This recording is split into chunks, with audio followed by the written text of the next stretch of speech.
السلام عليكم ورحمة الله وبركاته، ازيكم عاملين ايه؟ يا رب تكونوا بألف خير. اللهم صل وسلم وبارك على سيدنا محمد. اهلا اهلا بالشتاء ان شاء الله. النهارده هنعمل كده مج هوت شوكليت على قدنا. اول حاجه هجيب كوبايه من الحليب او اللبن زي ما بنقول، وهحطه في حله كده، واحط عليه معلقه سكر. ما عندكيش طبعا حليب تقدر تستغني عنه وتحط بداله كوبايه ميه، ولكن هتحطي حليب بودر. انا حطيت الاتنين، حليب البودر وحطيت اللبن. هقولك ايه اللي ممكن تستغني عنه وايه اللي مش ممكن تستغني عنه. هاحط كمان حطيت معلقة من السكر، تقدري تحطي معلقتين على حسب الرغبة اللي أنتِ بتحبيها، حسب درجة السكر اللي أنتِ بتحبيه.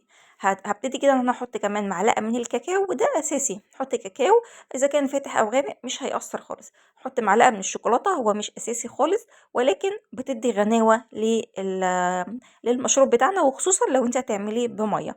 تمام. هاحط معلقة من النسكافيه برضه مش مشكلة، ولكن هي بتعزّز الطعم. فأنا باقول لِك كل حاجة. اللي تقدري تستغني عنه خالص هو اللبن، وتحطي مكانه مَيّة، أو تستغني عن الحليب البودرة ولكن هتحطي كوباية الحليب. تمام كده. هنبدأ إن إحنا نقلّبه على البارد وبعد كده نرفعه على النار. أول ما يغلي معايا غلوتين هابتدي إن أنا أطفي عليه. زي أنتم ما شايفين كده الهوت شوكليت معايا طبعًا أحلى 100 مرّة من الجاهز. الجاهز أنا ما أعرفش هُم بيبقوا حاطين فيه إيه. بيبقى فيه نشا وبيبقى فيه مكونات كتير رافعة بحيث إن هو يبقى السُمك بتاعه معاكِ تقيل شوية. تمام. ده بُصّوا نازل يعني القوام بتاعه جميل جدًا، لا هو حاجة تقيلة كده ولزجة وطعمها أنتِ مش فاهماه، ولا هو خفيف. أشوفكم في فيديو جديد، والسلام عليكم ورحمة الله وبركاته.